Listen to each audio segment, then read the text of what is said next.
Hello વિદ્યાર્થી મિત્રો, મજામાં છો બધા?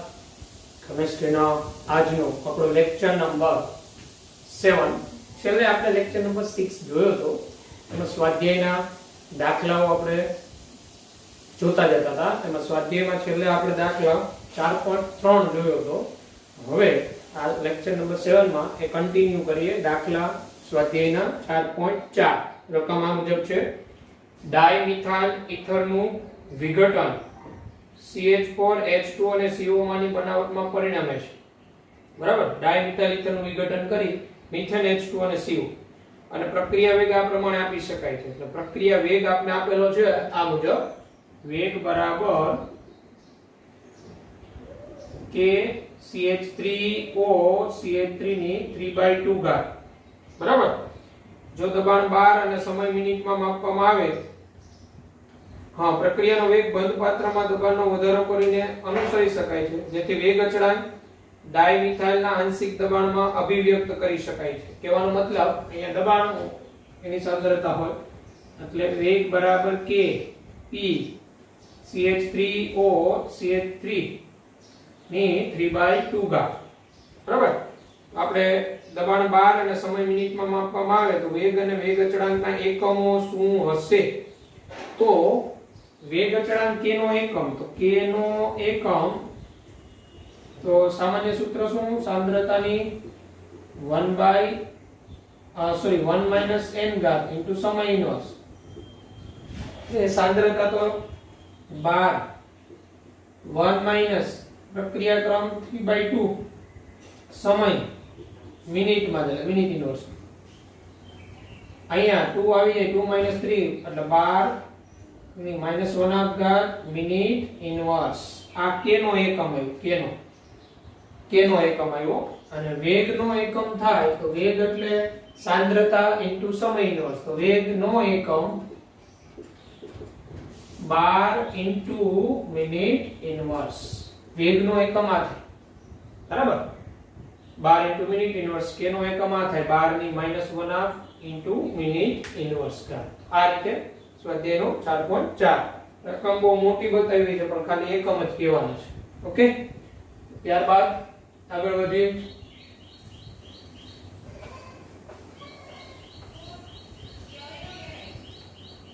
સ્વાધ્યાયમાં 4.5 તો થિયરી છે. 4.6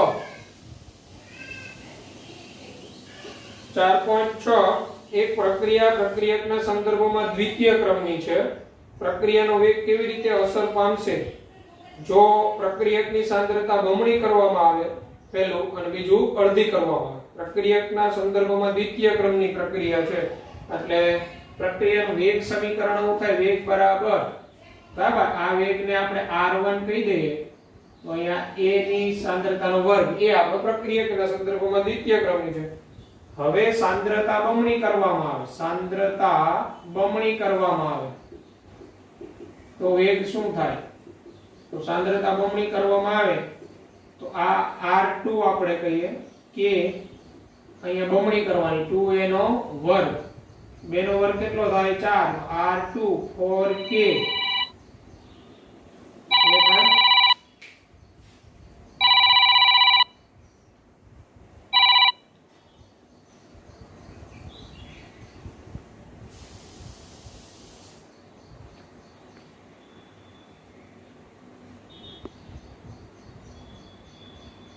તો 4k into a. હવે r1/r2 કરીએ, r1/r2, r1 તમારો k into એની સાંદ્રતાનો વર્ગ, આ 4k into એની સાંદ્રતાનો વર્ગ, આ જશે r2 બરાબર 4r1. તો નવો વેગ કેવો થશે? પેલા વેગ કરતા 4 ગણો. જે પેલા સાંદ્રતા બમણી કરવામાં આવે તો વેગ 4 ગણો થશે એટલે પેલાનો જવાબ એ આવશે, 4 ગણો થશે. બીજું, સાંદ્રતા અડધી કરવામાં આવે,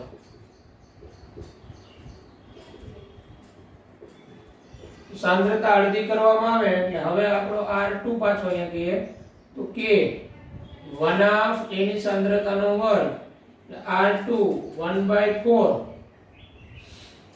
r2 1/4 k a ની સાંદ્રતાનો વર્ગ. હવે r1/r2 કરો તો આ તો જશે k ની સાંદ્રતા a ની સાંદ્રતાનો વર્ગ 1/4 k * a ની સાંદ્રતાનો વર્ગ. આ જશે 4 ઉપર જતા રહીએ, બરાબર. તો r2 બરાબર 1/4 r1. તો સાંદ્રતા જો અડધી કરવામાં આવે તો અહીંયા નવો વેગ છે ને ચોથા ભાગનો થઈ જાય 1/4. નવો વેગ r2 r1 ના ચોથા ભાગનો થઈ જાય. તો આ હતો સ્વાધ્યાયનો 4.6. ઓકે, ત્યારબાદ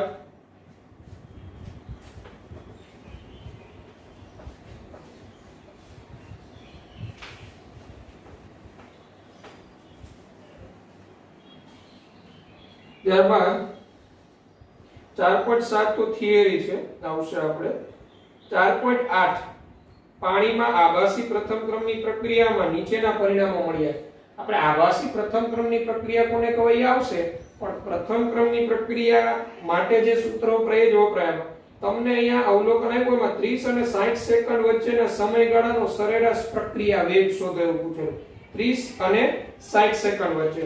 તો અહીંયા સ્વાધ્યાયનો 4.8 એમાં t1 બરાબર 30 સેકન્ડ, t2 બરાબર 60 સેકન્ડ અને a ની સાંદ્રતા a1 બરાબર 0.31 અને a2 બરાબર 0.17.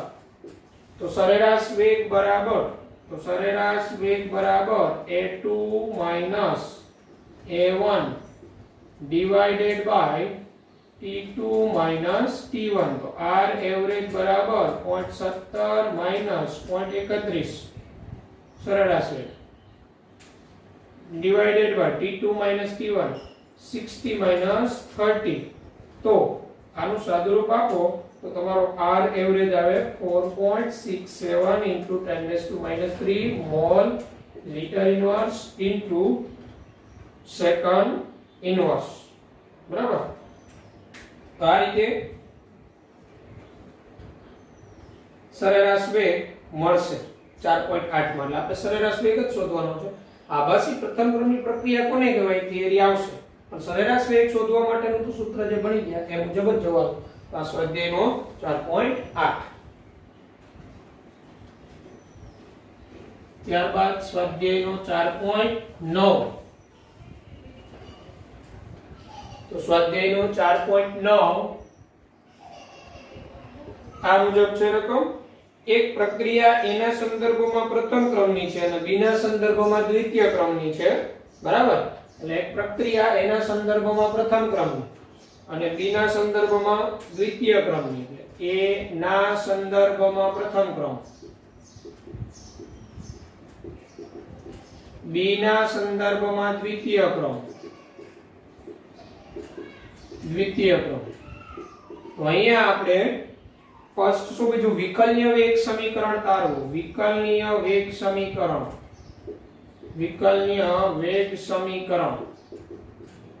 તેનું વિકલનીય વેગ સમીકરણ ધારો કે x પ્રક્રિયા બરાબર dx by dt is equal to k a ની સાંદ્રતાનો 1 ઘાત અને b ની સાંદ્રતાની 2 ઘાત. આ એનું વિકલનીય વેગ સમીકરણ થયું.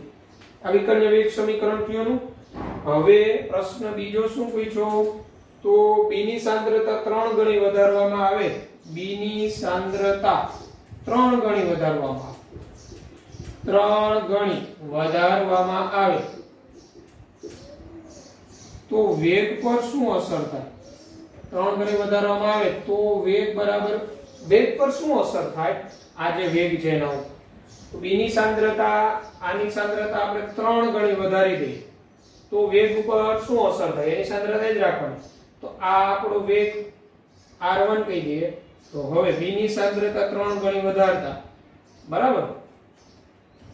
તો વેગ સમીકરણ એ જેને આપણે r2 કહી દઈએ, k ઇન્ટુ a ની સાંદ્રતાને 1 ઘાત 2b નો વર્ગ સોરી 3 ગણી વધારો એટલે 3 નો વર્ગ કેટલો થાય 9 તો r2 બરાબર 9k a⁻1 b ની સાંદ્રતાનો વર્ગ તો નવી સાંદ્રતા એટલે 3 ગણી વધારવામાં તો વેગ કેટલા ગણો વધી જાય આ જે વેગ હતો k a ની સાંદ્રતાની 1 ઘાત b ની સાંદ્રતાનો વર્ગ આની સાંદ્રતા 3 ગણી વધારવામાં આવે તો હવે અહીંયા શું આવી જાય તો 9 આવી ગયો ગુણાકારમાં આમ કહી શકાય વેગ 9 ગણો વધી જાય વેગ 9 ગણો વધશે આ જવાબ આવી પછી આપણે પૂછેલું છે નંબર 3 આપણે એવું પૂછેલું a અને b બંનેની સાંદ્રતા બમણી કરવામાં આવે તો a અને b બંનેની સાંદ્રતા આપણે r3 કહીએ કે a ની સાંદ્રતા બમણી b ની સાંદ્રતા બમણી 2 નો વર્ગ 4 ગુણાકારમાં 2 એટલે 8 તો 8k a ની સાંદ્રતાની 1 ઘાત b ની સાંદ્રતાનો વર્ગ તો આ આપણો મૂળભૂત વેગ હતો 2 ની સાંદ્રતા બમણી કરીએ તો k a ની સાંદ્રતાની 1 ઘાત b ની સાંદ્રતાનો વર્ગ આગળ શું ગુણાકારમાં આવી ગયો 8 તો એમ કહેવાય વેગ 8 ગણો વધે આ રીતે આનો જવાબ આવશે બરાબર છે તો 1 2 3 4.9 ઓકે ત્યારબાદ 4.10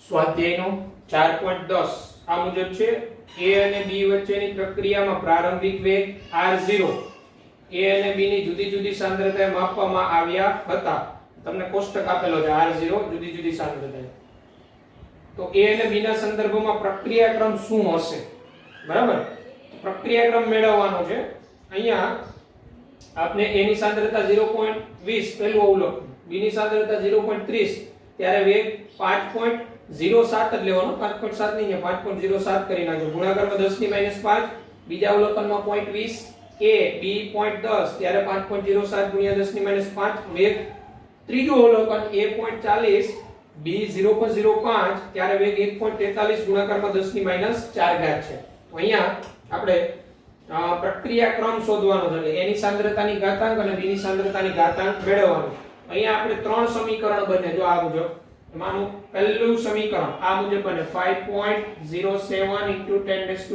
5 = k a ની સાંદ્રતા અહીંયા 0.20 પહેલું અવલોકન 0.20 ની x ઘાત x તો આપણે મેળવવાનો છે રાઈટ b એ આપેલું છે 0.30 ની સાંદ્રતાની y ઘાત અને સમીકરણ નંબર 1 કહી દઈએ બીજું સમીકરણ એમાંય 5.07 10 - 5 વેગ k એમાં 0.20 ની સાંદ્રતાની x ઘાત 0.10 ની y ઘાત અને 2 કહી દઈએ અને ત્રીજું 1.43 * 10 - 4 k 0.40 x 0.05 y અને સમીકરણ 3 કહી દઈએ તો આવા ત્રણ સમીકરણ આપણે બનાવ્યા કોષ્ટક ઉપરથી જ બનાવ્યા હવે આપણે x અને y શોધવાનો છે તો જો અહીંયા આપણે આ y મળી શકે સમીકરણ 1 અને 2 નો ગુણોત્તર લેતા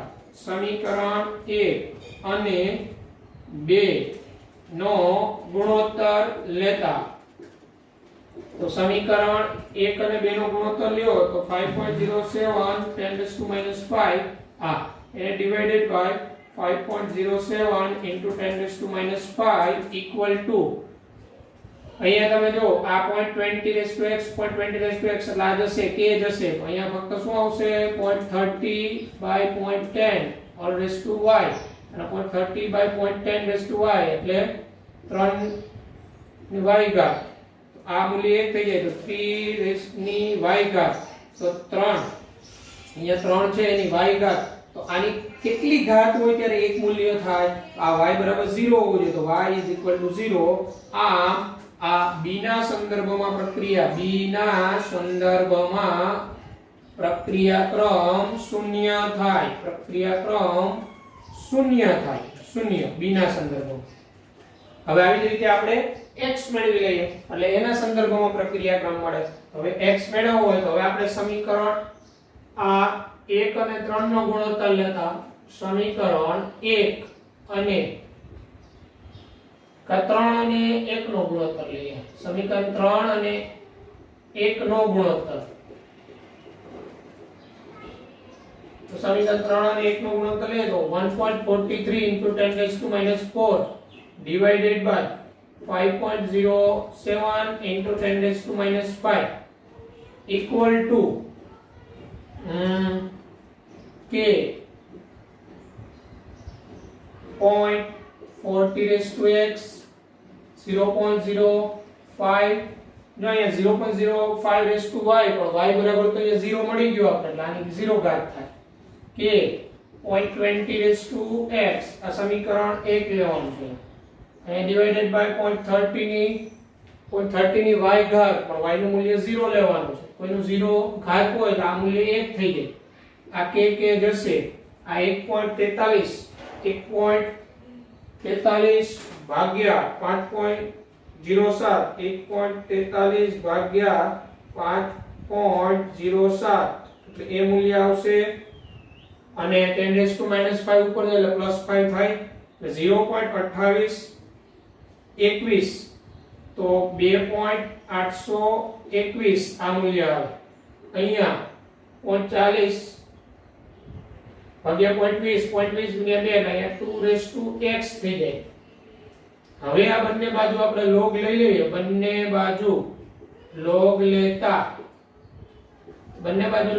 તો આ log 2.821 અહીંયા કોઈની ઘાત જે કાંઈ હોય log લઈએ તો આગળ આવી જાય x log 2 તો x બરાબર log 2.821 divided by log 2 so 2.821 divided by 2 બરાબર તો 2.821 divided by 2 કરો તો x બરાબર આ 1.41 જેવું આવે 1.41 એટલે near equal to 5 અથવા આનો log લઈ લ્યો તમે 28 નું મૂલ્ય 28 આ log 28 નો 2 અને 1 માં 28 નું 2 અને 1 માં log શું થાય તો જોઈએ 28 નું 2 અને 1 માં એટલે 4502 પ્લસ 2 એટલે 4504.4504 એને ભાગ્યા 0.3010 તો 4504 0.4504 ભાગ્યા 0.3010 1.49 નિયર ઇક્વલ ટુ 1.5 x બરાબર 1.5 આવ્યો તો એના સંદર્ભમાં પ્રક્રિયાક્રમ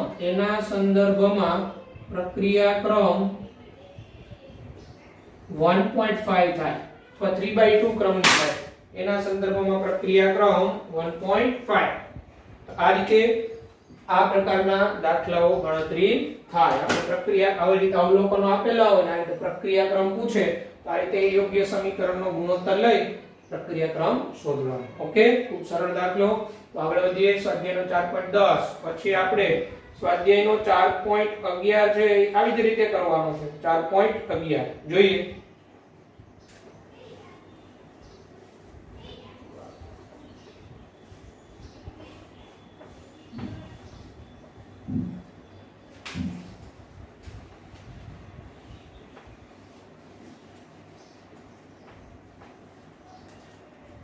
સ્વાધ્યાયનો 4.11 જો તમારી સામે રકમ છે પ્રક્રિયા આપેલી છે 2a + b gives c + d પ્રક્રિયાના ગતિકીય અભ્યાસ દરમિયાન નીચેના પરિણામો મળ્યા છે આપણે જો પરિણામો આપેલા છે પરિણામ 1 2 3 અને 4 એમાં પ્રારંભિક વેગ a અને b ની સાંદ્રતાઓ દરેકની આપેલી છે આપણે વેગ નિયમ અને વેગ અચળાંક એનો નક્કી કરવાનો છે કે તો વેગ નિયમ એટલે વેગ બરાબર k ઇન્ટુ a ની સાંદ્રતાની x ઘાત ઇન્ટુ b ની સાંદ્રતાની y ઘાત પણ આપણે x અને y અહીંયા મેળવવો પડે પછી જ આપણે વેગ નિયમ વ્યવસ્થિત રજૂ કરી શકીએ અને x અને y પ્રક્રિયાક્રમ નક્કી થઈ જાય પછી જ આપણે વેગ અચળાંક k મેળવી શકશું તો આપણે પહેલા અહીંયા પણ પ્રક્રિયાક્રમ નક્કી કરવા પડશે તો પ્રક્રિયાક્રમ આપણે અહીંયા નક્કી કરવા હોય તો પહેલા સરખે સરખાનો આપણે ગુણોત્તર વિચારીએ તો અહીં સૌપ્રથમ સમીકરણ 1 અને 4 નું ગુણોત્તર લેતા સમીકરણ 1 અને 4 નો ગુણોત્તર લેતા તો સમીકરણ 1 અને 4 નો ગુણોત્તર લ્યો તો વેગ કેટલો પેલામાં 6 ગુણાકારમાં 10 ની -3 ડિવાઇડેડ બાય 2.40 ગુણાકારમાં 10 ની -2 કે અહીંયા a ની સાંદ્રતાની x ઘાત એટલે 0.1 ની સાંદ્રતાની x ઘાત 0.1 ની સાંદ્રતાની y ઘાત ડિવાઇડેડ બાય k 0.4 ની સાંદ્રતાની 0.4 ની સાંદ્રતાની x ઘાત અને 0.1 ની સાંદ્રતાની y ઘાત તો આ મૂલ્ય તો જશે આ k જશે બરાબર હવે અહીંયા આપણે આ 10 ની -2 છે 10 ની -2 આને હું 24 કરી નાખું તો આ 10 ની -3 થઈ જાય એટલે 6 ભાગ્યા 24 આ 10 ની -3 10 ની -3 જશે અહીંયા 0.1 by 0.4 એટલે 1/4 ની x ઘાત થઈ બરાબર 1/4 ની x ઘાત હવે અહીંયા 6 ચોક 24 થાય આ 1/4 બરાબર અહીંયા 1/4 ની કેટલી ઘાત આવી x ઘાત તો 1/4 ની x ઘાત બરાબર 1/4 થાય તો x બરાબર શું હોવું જોઈએ તો x બરાબર 1 થાય x બરાબર 1 તો અહીંયા a ના સંદર્ભમાં પ્રક્રિયાક્રમ 1 હોય a ના સંદર્ભમાં પ્રક્રિયાક્રમ 1 થાય હવે એટલે આ x મળ્યું હવે b ના સંદર્ભમાં મેળવીએ તો b ના સંદર્ભમાં સમીકરણ 2 અને 3 નો ગુણોત્તર લેતા તો સમીકરણ 2 અને 3 નો ગુણોત્તર લેતા સમીકરણ 2 અને 3 નો ગુણોત્તર લેતા સમીકરણ 2 જો આપણું કેવું છે આ પ્રકારે વેગ 7.2 into 10⁻² divided by 2.88 into 10⁻1 equal to 0.3 ની x ઘાત 0.2 ની y ઘાત divided by 0.3 ની x ઘાત divided by 0.4 ની y ઘાત આ તો સરખું જશે k જશે બરાબર હવે આ 7.2 છે અને આ 2.8 અહીંયા હું 7.2 અને આના 28 કરી નાખો અહીંયા 28.8 બરાબર અહીંયા 10 ની -2 જશે 0.2 by 0.4 એટલે 2/4 એટલે આ 1/2 થાય 1/2 ની કેટલી ઘાત થાય y ઘાત થાય તો આ ઓલમોસ્ટ 7 ચોક 28 અહીંયા 4 સમથિંગ આવે એટલે 4 1/2 સોરી 1/4 1/2 ની y ઘાત તો અહીંયા y બરાબર 2 આવે તો y બરાબર 2 તો b ના સંદર્ભમાં પ્રક્રિયાક્રમ 2 થાય b ના સંદર્ભમાં પ્રક્રિયાક્રમ 2 થાય પ્રક્રિયાક્રમ 2 થાય હવે આપણો પ્રશ્ન શું કીધો વેગ નિયમ રજૂ કરો તો વેગ નિયમ તો વેગ બરાબર આપણે લખી શકીએ કે a ની સાંદ્રતાની 1 ઘાત b ની સાંદ્રતાનો વર્ગ આનો વેગ નિયમ એટલે પહેલો જવાબ હવે વેગ અચળાંક મેળવવાનો છે વેગ અચળાંક કોઈ પણ એક અવલોકન લઈને મેળવી શકે કોઈ પણ એક અવલોકનનો વેગ લઈ લ્યો બરાબર અને a અને b ની સાંદ્રતા મૂકી દો તો k મળી જાય ધારો કે અવલોકન 1 હું લઉં તો અવલોકન 1 માં વેગ કેટલો છે 6 ગુણાકારમાં 10 ની -3 k મેળવવાનો છે a ની સાંદ્રતા કેટલી છે અવલોકન 1 માં 0.1 x b ની સાંદ્રતા કેટલી છે અવલોકન 1 માં 0.1 ની આ 1 ઘાત 0.1 નો વર્ગ તો k બરાબર 0.1 નો વર્ગ એટલે કેટલા થાય? 0.1 નો વર્ગ એટલે 0.01 0.1 નો વર્ગ 0.001 છેદમાં, બરાબર, અને પછી એને ઉપર દાખલ થાય તો 6 જવાબ આવી જાય. આ 0.1 નો વર્ગ એટલે 0.01 0.01 into 0.1 એટલે 0.0001. તો અહીંયા k બરાબર 6, અહીંયા 10 raised to minus 3 અને અહીંયા છેદમાં 10 raised to minus 3 આવે તો આ જશે તો 6, બરાબર. હવે એકમ કયું આવે? આની સાંદ્રતા mole into litre inverse into સમય ઇન્વર્સ. આની સાંદ્રતા mole into litre inverse into સમય ઇન્વર્સ. તો mole inverse to litre square minute inverse. Mole inverse two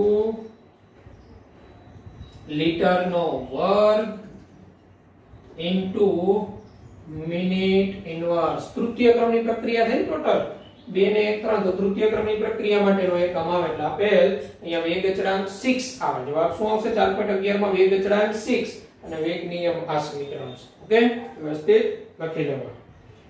તો ત્યારબાદ 4.12 ની વાત કરીએ. સ્વાધ્યાય 4.12 છે ને તમારો થઈ જાય એવો જ છે. 4.11 ની જેમ જ અહીંયા તમને શું આપેલું છે? a અને b ના વચ્ચેની પ્રક્રિયા a ના સંદર્ભમાં પ્રથમ ક્રમ કહી દીધો એટલે એની સાંદ્રતાની 1 ઘાત કરી દેવાની. b ના સંદર્ભમાં શૂન્ય ક્રમની b ની સાંદ્રતાની 0 ઘાત કરી દેવાની. ખાલી જગ્યાની પૂર્તિ કરો તો બીજા અવલોકનમાં તમારે a ની સાંદ્રતા ગણવાની છે, ચોથા અવલોકનમાં તમારે a ની સાંદ્રતા ગણવાની છે અને ત્રીજા અવલોકનમાં તમારે વેગ ગણવાનો. કઈ નથી, આમાં વેગનું સૂત્ર વેગ બરાબર k ઇન્ટુ a ની સાંદ્રતાની 1 ઘાત b ની સાંદ્રતાની 0 ઘાત. પછી જે અવલોકનમાં જે માંગેલી બધી કિંમત મૂકશો એટલે માંગેલું છે મળી જશે, બરાબર. 4.12 હોમવર્કમાં થશે. 4.13 પણ હોમવર્કમાં બહુ સરળ છે. પ્રથમ ક્રમની પ્રક્રિયાના તેમના નીચે આપેલા વેગ અચળાંક પરથી એટલે બધાના k આપી દીધા છે. પ્રથમ ક્રમની પ્રક્રિયાના અર્ધાયુષ્ય ગણો, અર્ધાયુષ્ય તો અર્ધ સમય ગણો, બરાબર. સાંદ્રતા અર્ધ. તો પ્રથમ ક્રમની પ્રક્રિયામાં t1 બરાબર 0.693 k સૂત્રમાં 0.693 k નું મૂલ્ય મૂકતું જવાનું. 1 2 3 અવલોકન સોલ્વ કરવાનું જાતે. 4.14 અહીંયા હું કરાવું છું. સ્વાધ્યાયનો 4.14 આ મુજબ છે. C14 નો રેડિયોએક્ટિવ ક્ષયનો અર્ધાયુષ્ય સમય 5730 વર્ષ છે. C14 કાર્બનનો સમસ્થાનિક રેડિયોએક્ટિવ ક્ષય એટલે એનું ક્ષયન થવું, બરાબર, અને એ અર્ધાયુષ્ય સમય 5730 વર્ષ છે એટલે એની પ્રારંભિક સાંદ્રતા અડધી થવા માટે 5730 વર્ષ સમય લાગે. એટલે T1 આપી દીધો છે 5730 વર્ષ. હવે પછી આગળ તમને કીધેલું છે એક પુરાતાત્વિક કૃત્રિમ વસ્તુ જે જીવિત વૃક્ષમાં મળેલા C14 ના માત્ર 80% કાસ્ટ ધરાવે છે. નમૂનાનું આયુષ્ય અંદાજો. એટલે પુરાતાત્વિક કૃત્રિમ વસ્તુ આર્ટિફિશિયલ વસ્તુ મળેલી જે જીવિત વૃક્ષમાં C14 ના માત્ર 80% કાસ્ટ ધરાવે છે. એટલે જીવિત વૃક્ષમાં માત્ર 80% કાસ્ટ ધરાવે એટલે એની 20% સાંદ્રતા ઘટી ગઈ છે. તો નમૂનાનું આયુષ્ય તો જે તે t સમયે સાંદ્રતા શરૂઆતની દાખલા તરીકે આપણે 100 લઈ લઈએ તો t સમયની આ કેટલી થઈ જાય 80. તો આપણે નમૂનાનું આયુષ્ય એટલે સમય t શોધવાનો છે, કેપિટલ T. તો પહેલા આપણે k મેળવી લઈએ. પ્રથમ ક્રમની પ્રક્રિયા માટે વેગ અચળાંક k બરાબર 0.693 T1 તો k બરાબર 0.693 divided by 5730, બરાબર છે, વર્ષ. આ વર્ષ આ k અહીંયા રાખ્યું. હવે આપણે t મેળવવાનો છે, કેપિટલ T. તો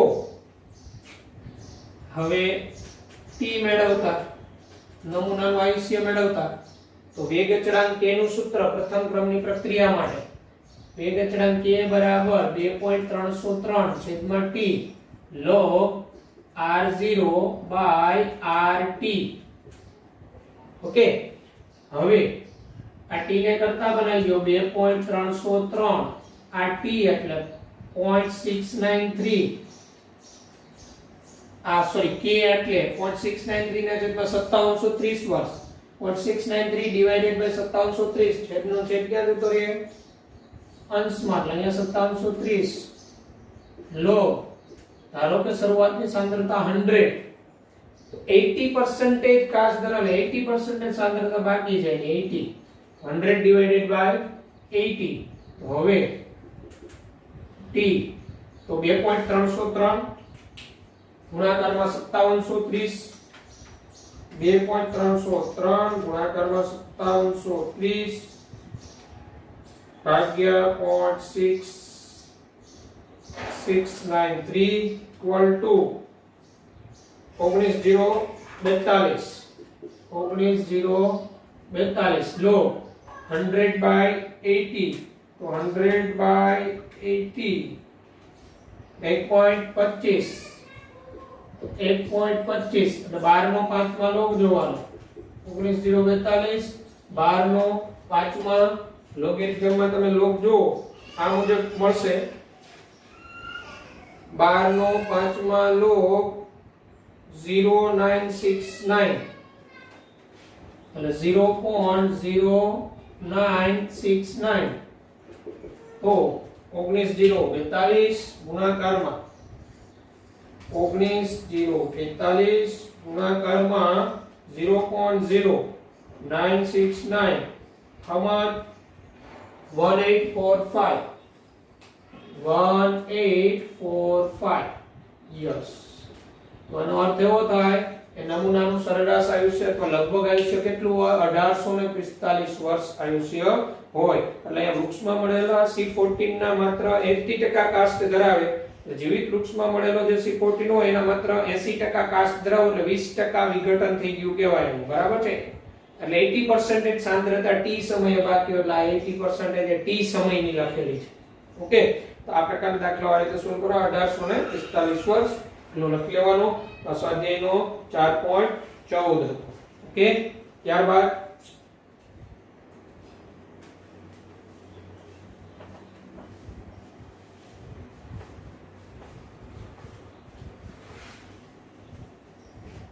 ત્યારબાદનો દાખલો છે સ્વાધ્યાયમાં 4.16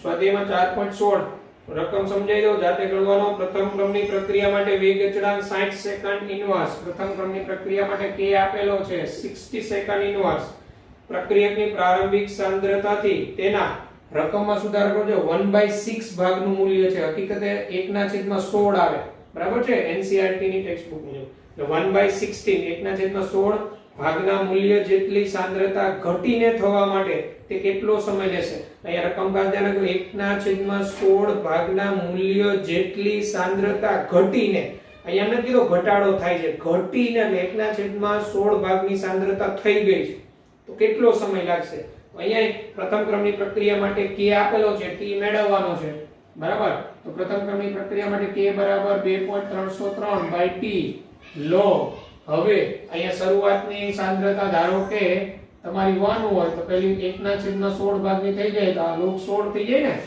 તો t બરાબર 2.303 છેદમાં અહીંયા 60 log 16 બસ આનું સાદુરૂપ આપી દેજો જે આવે જવાબ 4.62 ગુણ્યા 10 ની -2 ઘાત સેકન્ડ આવશે તમારો જવાબ ઓકે તો 4.16 એટલે ગણતરી કરવો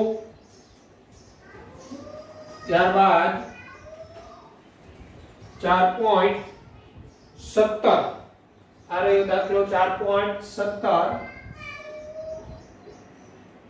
કેન્દ્રીય વિસ્ફોટન દરમિયાન નિપજોમાંની એક SR90 છે જેનું અર્ધાયુષ્ય 28.1 વર્ષ છે એટલે કેન્દ્રીય વિસ્ફોટન કેન્દ્રીય પ્રક્રિયા છે SR90 છે જેનું અર્ધાયુષ્ય 28.1 વર્ષ છે 28.1 વર્ષ અર્ધાયુષ્ય જો તે જ સમયે તાજા જન્મેલા બાળકના હાડકામાં 1 ગ્રામ SR90 કેલ્શિયમને બદલે શોષાયેલ હોય કેલ્શિયમને બદલે 1 માઇક્રોગ્રામ SR90 શોષાયેલ હોય તો તે બાળકમાં જો બીજી કોઈ ચયાપચયની ક્રિયાથી SR90 ગુમાવ્યું ન હોય તો 10 વર્ષ અને 60 વર્ષના અંતે તેના શરીરમાં કેટલું SR90 રહ્યું હશે?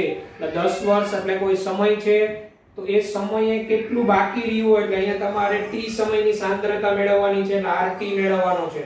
10 વર્ષે કેટલું, 60 વર્ષે કેટલું, તો 1 માઇક્રોગ્રામ જેટલું બાળક જે છે એ એબ્સોર્બ કરે છે, બરાબર છે. તો એ આપણું શરૂઆતની સાંદ્રતા થશે 1 માઇક્રોગ્રામ અને આપણે RT મેળવવાનું છે. અહીંયા અર્ધાયુષ્ય સમય આપેલો છે 28.1 વર્ષ, એટલે અહીંયા વેગ અચળાંક k મળી જશે, બરાબર.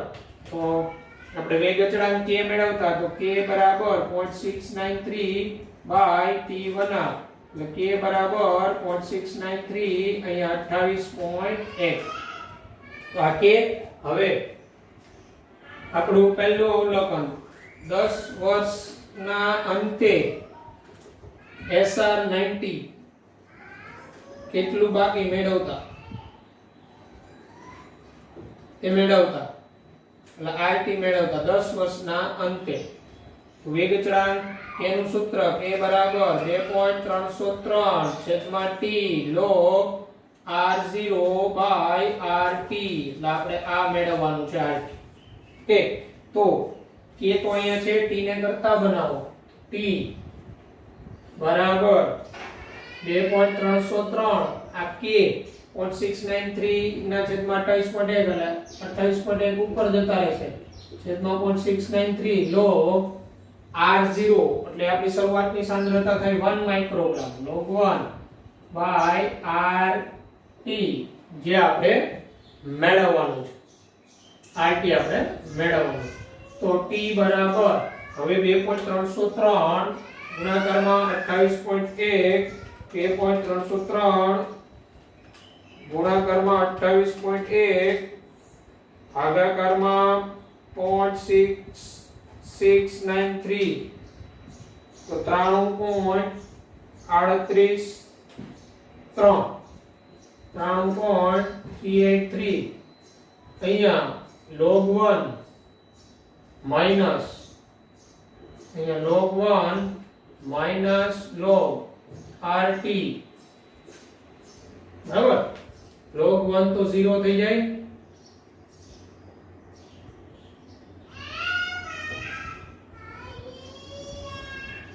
t તમને આપેલો છે 10 વર્ષ, યસ t આપી દીધો છે, t 10 વર્ષ 10 આપેલો જ છે, અને અહીંયા છેદમાં જવા દો તો 10 divided by 93,383 અહીંયા માઈનસ log RT.